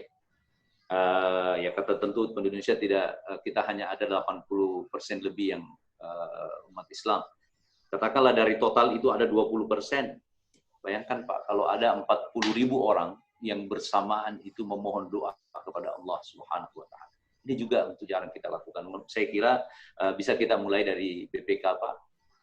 Kita sepakat malam hari ini kita memohon kepada Allah Subhanahu wa Ta'ala sama-sama sebelum kita sahur sebentar, kita sama-sama membaca Bismillahirrahmanirrahim. Masing-masing kita bisa membaca 11 kali. Satu. Kemudian yang kedua, hasbunallah wa ni'mal wakil. Hasbunallah wa ni'mal wakil. Kalau memang bisa kita baca masing-masing 100 kali setiap orang, seluruh BPK, keluarga besar BPK bersama-sama kita membaca itu. Ini juga bisa menjadi jalan keluar. Generasi kita bisa melakukan itu dan jangan lagi ada yang harus memaksakan berkumpul di tempat-tempat yang biasa remaja-remaja kita, generasi-generasi muda kita berkumpul. Sekarang demikian Pak. Biar agak ini Pak, saya bisa langsung lihat di sini Pak. Oh iya, boleh Pak. Boleh Oke, Ustaz. Pak. Iya, saya mohon izin bertanya Ustaz, bagaimana cara menatih hati agar tetap merasa empati dan keinginan untuk tetap berbagi di tengah kondisi masyarakat yang serba kekurangan, sementara kondisi kita harus di rumah. Nah, pendekatan kita kepada Allah Subhanahu wa Ta'ala. Sekarang ini kita diminta untuk senantiasa untuk cuci tangan. Nah, saya sarankan ketika kita cuci tangan pakai sabun, kan setiap beraktivitas kita cuci tangan. Kalau saya jangan cuci tangan saja. Kenapa kita tidak setelah cuci tangan bersih kita wudhu? Setelah wudhu kita batal, kita cuci tangan bersih, wudhu lagi. Maka salah satu menata rasa empati hati kita itu adalah dilengkapi dengan wudhu. Karena dengan wudhu dalam etika di sini di dalam Al-Quran itu di sini di dalam Al-Quran la yamassahu illal mutahharun. Janganlah engkau menyentuh ini kalau engkau tidak dalam keadaan suci. Jadi ini kan diajarkan. Jadi setelah itu kita suci, banyak berzikir kepada Allah Subhanahu wa taala, amalan-amalan kita laksanakan, insyaallah dalam menata hati kita menjadi empati kepada orang kalau kita memiliki kalbun salim, hati yang bersih. Kalau bahasa Bugis itu ati macino, kalau di dalam bahasa Mandarin itu ati marandang. Kalau kita memiliki kalbun salim itu, karena nanti di akhirat itu hanya orang-orang yang kalbun salim, orang-orang yang hatinya bersih saja nanti yang akan bahagia nanti pada saat di akhirat. Sehingga itu yang untuk siapa itu ya? Bustanul Arifin. Kemudian dari M. Ali Ashar, bagaimana agar anak remaja kita punya ketertarikan yang tinggi untuk memanfaatkan momen puasa Ramadan pada masa WFH dengan beribadah daripada bermain medsos karena pengaruh. Nah, ini mohon izin Pak, tadi ini ada di atas, kan di sini juga menyinggung tadi mengenai masalah game. Di sini dari Pak Wibi sendiri Pak ya. Di sini terkait maraknya game dan e-sport yang menjadi kesukaan bagaimana. Nah, sekarang anak-anak kita ini juga menjadi kendala Pak. Hampir tidak ada anak-anak kita saat ini yang tidak memiliki fasilitas wifi, fasilitas kuota. Bahkan anak-anak kita itu akan stres ketika tidak memiliki. Ini menjadi tantangan berat bagi kita. Nah, kenapa tidak dimanfaatkan itu? Yang melakukan daring, melakukan kajian-kajian online seperti ini hanya lembaga-lembaga, Pak. Ada hanya beberapa organisasi. Kenapa tidak dimanfaatkan dengan baik? Nah, ini kan potensi yang sangat luar biasa. Bisa kita memanfaatkan beribadah melalui medsos karena dia sangat besar pengaruhnya. Hal-hal yang negatif ya kita tinggalkan. Nah, maka kesempatan ini tidak sangat luar biasa kita manfaatkan. Kemudian dari Pak Bakir Arif, Pak Sekjen Pak ya, yang belum menikah sekitar 30% dari, wah banyak Pak, berarti masih ada sekitar 1.800 sampai sekitar 2.000 Pak ya, Pak Sekjen, ada sekitar 2.000 yang ini menjadi peluang Pak Sekjen, ini peluang ke depan, berarti ada sekitar kurang lebih 2.000 yang untuk ke depan ini, mungkin dari Pak Sekjen nanti ada aturan-aturan main Pak pada saat pemilihan jodoh Pak. Ya, jadi mungkin bisa diatur, ataukah bisa saja mungkin di setiap di perwakilan itu yang mau menikah tidak langsung menikah Pak, itu ditatar dulu Pak. Sekarang kan ada namanya suscatin, kursus calon pengantin Pak. Nah, kalau perlu jangan hanya sekedar formalitas. Sekarang ini juga kan kelemahannya, ada orang yang melakukan suscatin di KUA itu hanya sekedar formalitas. Bahkan yang miris itu saya melihat ada yang hanya sekedar administrasi, orangnya tidak datang Pak. Ya, hanya diwakili. Nah, oleh karena itu, tetapi alhamdulillah Kementerian Agama juga semakin memperketat bahwa itu tidak boleh. Nah, mungkin di BPK bisa dibuat aturan tersendiri secara intern yang mau menikah, katakanlah kalau di Sulbar karena kecil Pak ya, tapi kalau kita ambil Sulsel atau Jawa Timur mungkin, atau di pusat mungkin lebih besar, ya sudah datangkan ustadz di sana, lalu kemudian berikan bahan sehingga pada saat menikah dia sudah punya bayangan bagaimana ke depan. Bayangkan Pak, 2.000. Wah, luar biasa Pak. Mudah-mudahan saya doakan dari yang kurang lebih 2.000 ini tidak ada yang selamanya Pak. Amin ya Rabbal Alamin. Maksudnya menjomblo selamanya. Karena ini ada 6.800. Insyaallah.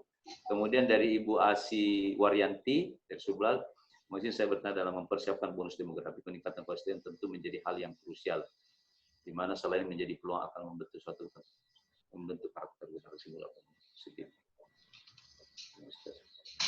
produktif serta berakhlak mulia. Bagaimana metode membangun karakter era Rasulullah yang dapat di era-era milenial dengan berbagai informasi masuk yang dapat mengubah karakter generasi. Bahkan tidak bisa dipungkiri sudah masuk dalam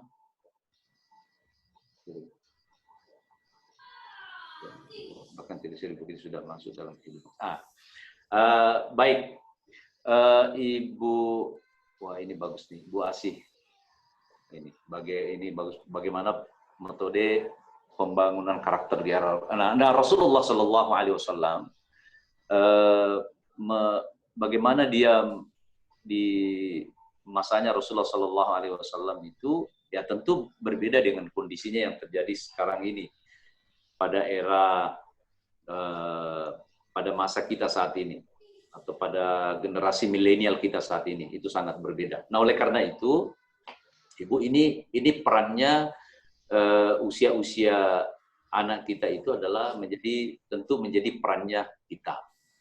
Saya tahu Bapak dan Ibu sekalian adalah orang-orang yang aktif di pekerjaan masing-masing, maka Ibu janganlah melepaskan begitu saja. Marilah kita kontrol anak-anak kita. Mungkin anak-anak kita sekarang ini kan tidak tertarik dengan media Facebook, mereka sudah ditinggalkan. Itu eranya zenial, Pak, yang biasa di Facebook itu yang zenial. Sekarang anak-anak generasi kita milenial itu dia mainnya di Instagram. Maka marilah kita coba berteman dengan anak kita. Kan anak-anak kita sekarang kan biasa ada yang blokir bapaknya, blokir ibunya karena tidak mau ketahuan kalau dia punya rahasia-rahasia di Instagram dan sebagainya. Nah, oleh karena itu ini adalah menjadi hal yang menarik untuk Ibu Asih, bagaimana anak-anak kita ini tentu tidak lepas dari pengawasan. Karena merubah karakter ini tidak gampang. Nah, oleh karena itu kita mulai dari proses itu tadi. Karena anak-anak yang kita punya yang tadi yang sudah, apalagi kalau yang terpapar, Pak ya, terpapar di narkotik dan obat terlarang itu, lalu kemudian kita mau merubah menjadi anak-anak yang hafizul Quran, anak kita langsung yang menjadi berproses, itu kan tidak gampang, Pak, dan sangat tidak semudah membalikan telapak tangan. Oleh karena itu, nah ini penting sekali. Bagaimana, Pak? Saya masih ada waktunya, Pak. Saya bisa lanjut? Masih. Silakan, Ustaz. Saya lanjut lagi. Ada Samsudin. Bagaimana peranan pemerintah khususnya ASN dalam menyongsong bonus demokrasi sehingga menghasilkan generasi yang berkelas, baik kalbu, akal, dan istri. Nah, peran pemerintah ini, kalau seperti kami, Pak, di BKKBN, di Kementerian Agama juga ada, di ada pemuda dan olahraga, Pak ya, di kementeriannya. Nah, kalau di BKKBN itu ada yang disebut dengan generasi berencana. Nah, di generasi berencana ini, Pak, adalah bagaimana membangun generasi-generasi muda kita yang punya perencanaan. Nah, sebenarnya juga sama dengan keluarga berencana, Pak. Keluarga berencana itu adalah keluarga yang memiliki perencanaan. Jadi berkeluarga karena memang sudah punya perencanaan. Nah, remaja-remaja itu dibuatlah, kalau di BKKBN itu namanya Pusat Informasi Konseling, atau disebut dengan PIK Remaja, Pusat Informasi Konseling Remaja, di mana anak-anak ini dibuat organisasinya untuk mereka akan melakukan komunikasi efektif terhadap mereka sendiri. Ada yang komunikasi dengan pendidik sebayanya, ada komunikasi dengan konselor sebayanya. Karena anak-anak remaja, usia remaja kita itu tidak akan tertarik bagi dia untuk berkomunikasi intens dengan ibunya. Kalau dia punya permasalahan, maka generasi-generasi muda kita yang bagaimana caranya untuk bisa berkualitas, maka pemerintah punya kiat-kiat itu. Saya kira kalau untuk di instansi lain tidak tahu persis, tetapi saya yakin di Kementerian Agama sekarang menggalakkan ada penyuluh agama untuk aktif membina masyarakat-masyarakat kita, lalu kemudian ada pemuda dan olahraga yang bagaimana remaja-remaja itu diaktifkan dalam kegiatan sehingga mereka dia terjauh dari hal-hal yang negatif, sehingga pada ke depan mereka akan menjadi orang-orang yang berkualitas. Nah, peranannya kita kalbu ini saya belum melihat Pak untuk secara maksimal dalam pemerintahan kita, dan ini menjadi masukan mungkin untuk di BPK untuk memberikan juga masukan kepada pemerintah kita untuk kecerdasan kalbu. Nah, kecerdasan kalbu ini kan hanya dianggap itu urusannya ustadz, urusannya kiai. Kecerdasan kalbu itu kan urusannya pesantren, urusannya orang-orang yang bergelut dalam dunia agama. Padahal sebenarnya kalau kita bersama-sama mencerdaskan kalbu anak-anak kita, bagaimana kualitas agamanya kita tingkatkan, kita bersama-sama tanpa memilih harus instansi terkait, tapi secara global seluruh Indonesia kita laksanakan, saya kira itu akan baik. Ya. Selanjutnya, saya kira tidak ada lagi Pak. Ya. Mohon izin, Ustadz Ridwan. Iya, iya. Ya, sambil kita mungkin menunggu kalau ada pertanyaan lagi. Tadi sudah ada beberapa pertanyaan, kurang lebih 5 atau 6 penanya yang sudah menyampaikan pertanyaan seputar topik kajian online hari ini dan sudah dijawab oleh Ustadz Ridwan.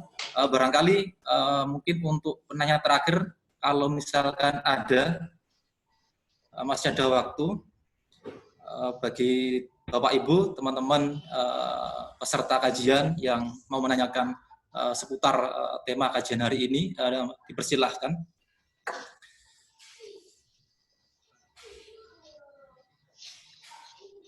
Oh ya, selamat bergabung dengan Ibu Juska. Assalamualaikum. Kalau mungkin sekiranya ini ada satu penanya, Ustadz Ridwan dari Widodo Pamuji, terkait bagaimana cara memfilter pengajian atau tipsnya yang aman bagi anak-anak kita agar tidak terjerumus pada kelompok yang tidak sesuai dengan nilai-nilai kebangsaan, begitu Ustaz. Silahkan Ustaz. Oh iya, ini baik. Ini menarik Pak. Sekarang ini kan lagi rame-ramenya paham-paham kita di Indonesia. Kalau dulu tahun 80-an, dari tahun 70-an dan 80-an, di Indonesia tahun 90-an, ingat persis saya bahwa paham-paham yang kalau di Indonesia itu yang ada hanya Muhammadiyah dengan NU. Itu dulu Pak. Kalaupun ada yang lain, tapi itu sangat kecil. Ingat persis tahun 86, mungkin Pak Hendro mungkin ingat juga bagaimana ketika awal-awal ada kelompok Islam baru masuk di Indonesia. Itu tahun 86, kalau tidak salah 87 masuklah Jamaah Tabligh, ada masuk di Makassar, masuk di Jakarta, itu baru Tabligh. Nah, yang miris ini adalah ketika reformasi. Di tahun 98 reformasi, lalu kemudian kerangnya terbuka, lalu semua orang bisa masuk ke Indonesia. Semua orang bisa masuk, akhirnya masuklah paham ini, akhirnya masuk paham ini. Nah, yang terjadi saat ini, yang kita rasakan adalah banyak di antara kelompok-kelompok yang paham-paham agama di luar ini, yang kemudian ketika dia memahami agama, lalu kemudian muncul ahlul bid'ah. Ahlul bid'ah yang saya maksud bukan dia pengaruh bid'ah, tetapi dia membid'ahkan orang ke banyak orang. Nah, oleh karena itu, ini pertanyaannya juga sangat bagus. Dari mana tadi ini, Pak? Dari Pak Widodo Pamuji. Pak Widodo ya, dari Pak Widodo. Nah, ini sangat menarik, Pak. Saya yakin kita sepakat di pemerintahan kita, ini juga paling tidak kita bisa mulai, Pak. Kita mampu memilih bagaimana kelompok-kelompok remaja kita untuk memfilter pengajian itu. Nah, sekarang ini pengajian ini yang sangat luar biasa, karena jangankan mohon maaf, kalau Pak Widodo dari mana ini, Pak? Dari Pak Hendro? Dari Maluku Utara beliau, Pak. Oh, dia di Maluku Utara. Nah, ini kan di kota-kota besar, Pak ya. Di kota-kota besar saat ini, itu kan sangat luar biasa, Pak. Jadi, jangankan di kota besar, Pak. Di daerah-daerah, di kabupaten-kabupaten, di kecamatan, di desa, itu sudah muncul, Pak. Muncul pengajian-pengajian yang awalnya baca Quran, lalu kemudian akhirnya tadarus, akhirnya hafal Quran, lalu kemudian pelan-pelan sampai ke rumahnya, orang tuanya awal-awalnya kalau minum orang tuanya ketemu minum berdiri dilarang. Memang betul dalam agama kita. Tapi ternyata yang bahaya adalah doktrin. Makanya kesimpulan saya kedua tadi pada tausiah tadi adalah ada dua hal yang menjadi tantangan generasi kita. Yang pertama adalah narkoba. Kemudian yang kedua adalah paham radikalis. Nah, banyak di antara generasi kita saat ini yang terpapar di paham radikalis dan belum pada sampai tahapan teroris, tetapi masih pada radikalis. Nah, ini yang paling banyak. Oleh karena itu, memang harus kita pandai-pandai memilih di mana kita menempatkan. Jangan sampai kita sudah menyerahkan anak kita, kamu pergi sekolah, kamu pergi belajar agama, kamu ke sana. Lalu kemudian setelah dia kembali pulang, orang tuanya dibid'ahkan, orang tuanya dilarang-larang. Ini tidak boleh, ziarah kubur itu tidak boleh. Ini baca doa menjelang Ramadan itu bid'ah. Ini nanti bid'ah dan lain sebagainya. Nah, ini yang banyak terjadi. Nah, ini menjadi tantangan luar biasa bagi kita, Bapak dan Ibu sekalian, Pak Widodo, bagaimana menanamkan nilai-nilai kebangsaan. Jadi ini yang saya mohon maaf Pak, saya yakin sampai saat ini yang eksis organisasi kita, organisasi keagamaan kita, yang eksis terhadap nilai-nilai kebangsaan itu, saya melihat ada dua, yaitu NU dan Muhammadiyah. Organisasi yang begitu besar ini, khususnya Nahdlatul Ulama, NU itu sangat eksis tentang nilai-nilai kebangsaan. Makanya ada namanya ngaji kebangsaan, karena melihat kondisi saat ini. Oleh karena itu, orang tua harus memiliki peran utama di dalam memilih media pengajian mana yang orang tuanya, yang anak-anaknya bisa ikuti. Saya kira demikian, Pak Hendro. Oh ya, baik Ustadz. Mungkin ini yang terakhir, pertanyaan terakhir barangkali. Ustadz Ridwan dari Pak Samsudin ya. Pertanyaannya, bagaimana peran pemerintah khususnya ASN dalam menyokong? Ya, halo. Ya, halo. Halo. Ya, sepertinya ada gangguan. Ada gangguan. Ya. Jadi ada pertanyaan dari Pak Samsudin, bagaimana pemerintah? Dijawab kayaknya ya. Sudah Pak. Sudah dijawab ya. Oh, ya. Ada pertanyaan yang lain dari Pak Widi Widayat, bagaimana mendorong pembentukan kolbun salim bagi anak-anak, manakala sebagian kita dalam kondisi berjauhan dari keluarga dan tidak setiap saat bisa berkumpul, ini Ustaz. Oh iya.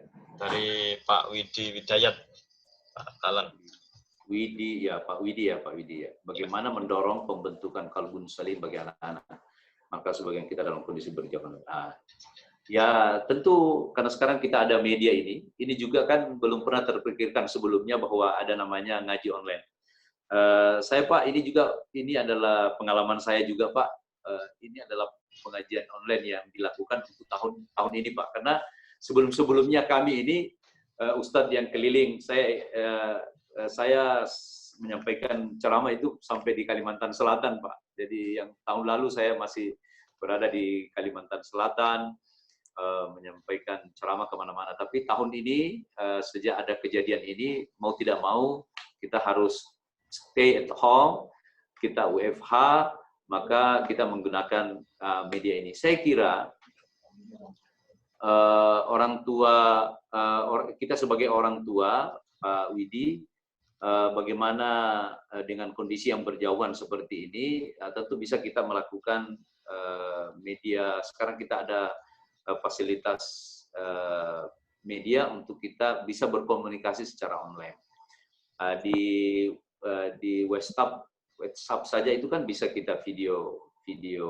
Dan kemudian salah satu cara Pak Widi, bisa kita buat grup keluarga kita, mungkin anak istri dan kita, dan Bapak tentu mendapatkan informasi-informasi yang baik, lalu kemudian di-share. Jadi bisa setiap saat di-share ke grup keluarga kita.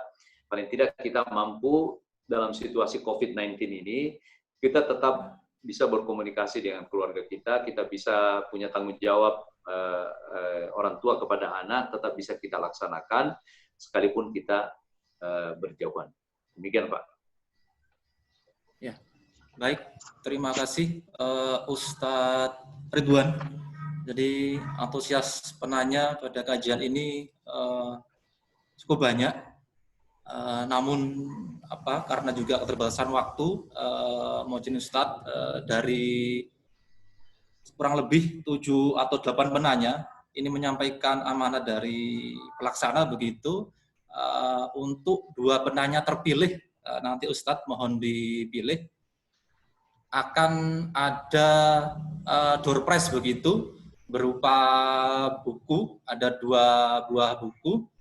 Yang pertama berjudul Panduan Lengkap dan Praktek Adab dan Akhlak Islami berdasarkan Al-Quran dan As-Sunnah, penulisnya Majid Sya'ud Al-Ausam.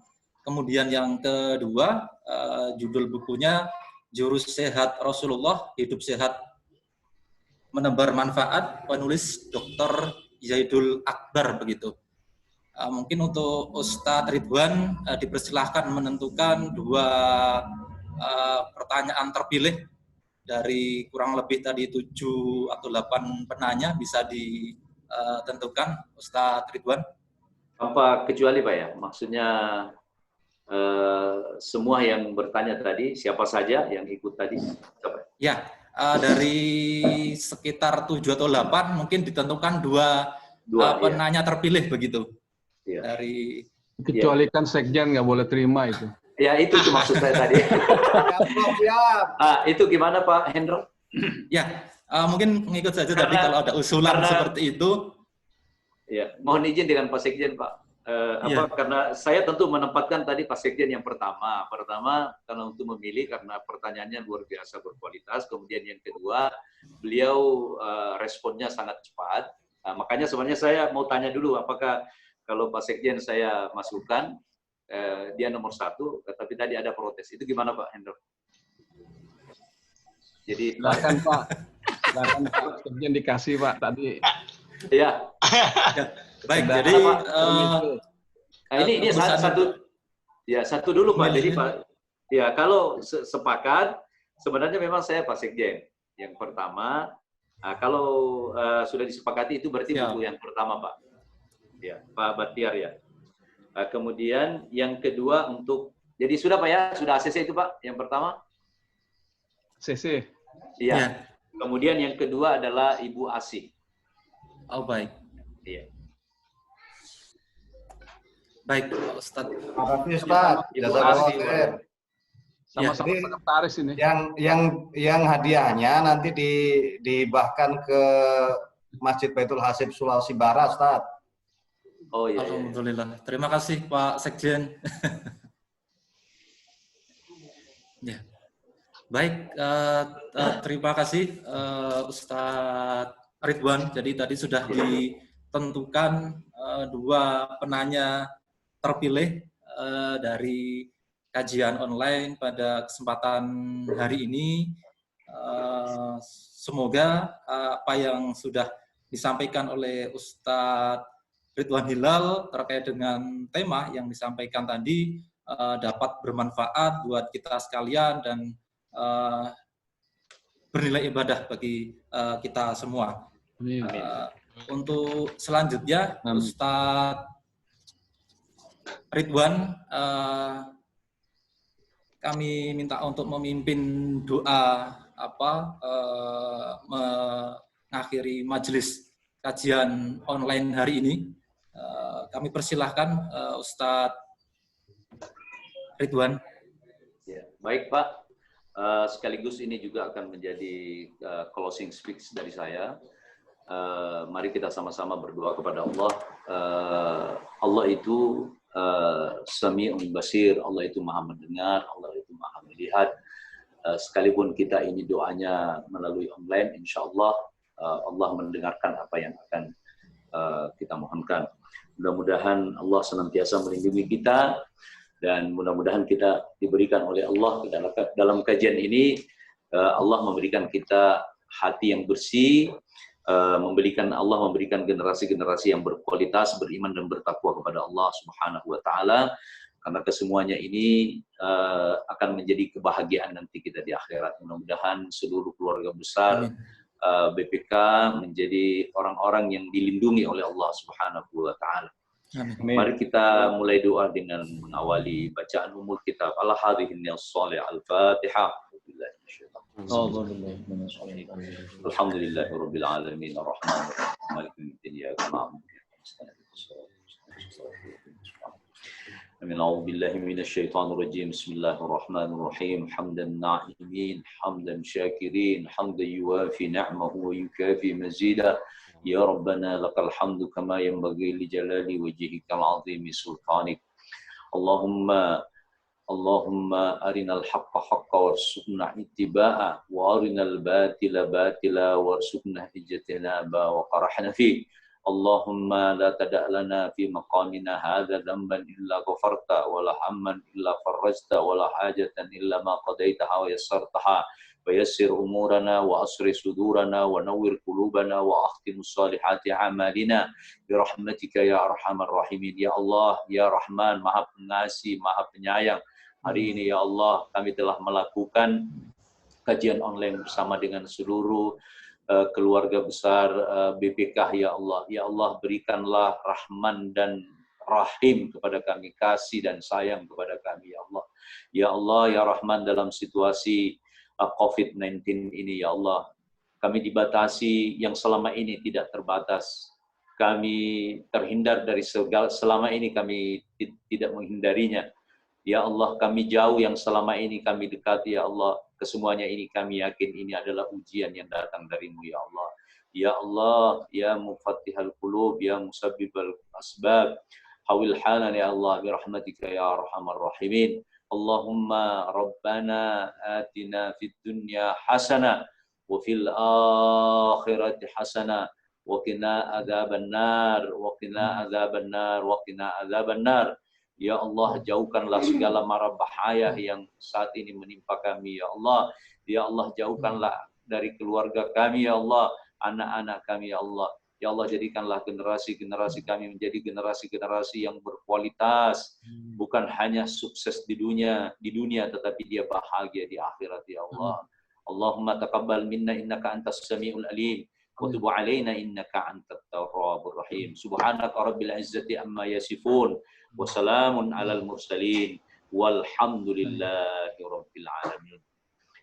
Pak Hendro dan seluruh bapak-bapak dari keluarga besar BPK.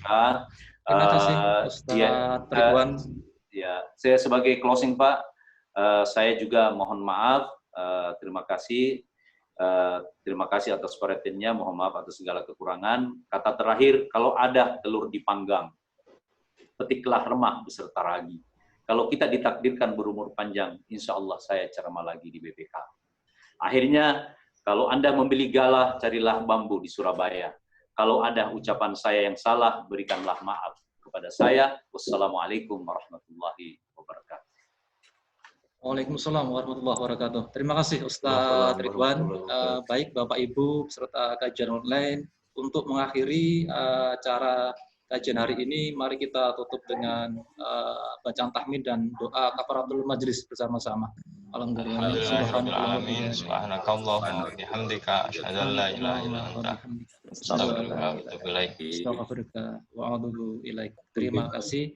Sekian dari saya, kurang dan lebihnya mohon dimaafkan. Wallahul muwaffiq ila aqwamit thoriq. Assalamualaikum warahmatullahi wabarakatuh. Waalaikumsalam warahmatullahi wabarakatuh. Terima kasih Bapak-Bapak dan Ibu-Ibu yang sudah hadir pada kajian kali ini.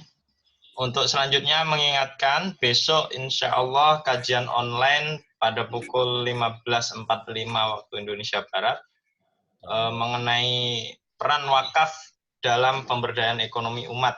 Nanti insya Allah bersama Ustadz Dr. Atabik Lutfi. Ini Ustadz yang biasa mengisi kajian di Masjid Baitul Hasib Ustadz. Dan Alhamdulillah insya Allah sampai akhir Ramadan sudah ada materi kajian online. Oleh karena itu dimohonkan untuk setiap hari update ada link yang kami sampaikan. Jadi sengaja linknya kami kirim 1 hari sebelumnya agar tidak dispute dengan link-link yang lain gitu Pak. Baik, terima kasih. Semoga bermanfaat. Insya Allah besok kita bertemu kembali di kajian online Ramadan bersama Masjid Baitul Hasib. Kami dari panitia, host dan co-host mengucapkan mohon maaf atas segala kekhilafan. Assalamualaikum warahmatullahi wabarakatuh. Waalaikumsalam warahmatullahi wabarakatuh. Terima kasih Pak Wipi. Terima kasih Bu anggota, Pak Prof ya, makasih. Sama-sama. Assalamualaikum. Waalaikumsalam warahmatullahi wabarakatuh. Terima kasih semuanya. Terima kasih Bu anggota. Bu anggota, makasih. Anggota, Pak Sekjen. Prof BA. Ya wis, assalamualaikum semuanya. Pak Samsudin, terima kasih banyak ya Pak Sam. Iya Bu, ya. Salam. Terima kasih Bu Isma, Bu anggota. Terima kasih Pak Sekjen. Sekjen, makasih. Makasih semua. Ya, Kawan dan semuanya. Salam. Bapak Ibu semua. Terima kasih. Makasih. Terima kasih Pak Sekjen. Assalamualaikum. Lanjut Pak Wipi. Assalamualaikum Pak. Salam. Bu Yuska. Bu Yuska, terima kasih Bu Yuska. Terima kasih Pak Wahid, Bapak Ibu semua. Yang goes hati-hati, jatuh. Enggak sambil goes ini. Izin live ya. Pak Bustanul. Iya Pak. Siap. Pak Toha. Siap, terima kasih Pak. Pak Toha udah mau buka belum? Oh, ini masih siang ya? Nah, ini masih siang. Biasanya Pak Toha duluan buka. Pengennya duluan terus. Jam berapa Pak Toha? Makanya sengaja milih pada 2 Pak, supaya nggak terlalu jauh jarak bukanya. 2,5. Sama Pak Abidin, lebih duluan Pak Abidin ya? Iya, duluan Pak Abidin Pak. Masih 2 jam di Ambon. Saya terima kasih semua Pak Sam. Terima kasih Pak Ayub semuanya, terima kasih. Pak Bidin, Pak Riono, Mas Pipi, Pak Mono. Terima kasih. Bu Asi. Ya, terima kasih bukunya. Oh, Bu Asi disulbat nih sekarang. Iya, disulbat. Oh, lupa. Sehat selalu ya. Iya, siap. Iya. Ini rezeki Bu Soleh. Amin. Rezeki Bu Soleh ya. Alhamdulillah. Makasih Pak Kalan. Sama Kalam Soleh juga. Soleha. Makasih Pak semuanya. Terus,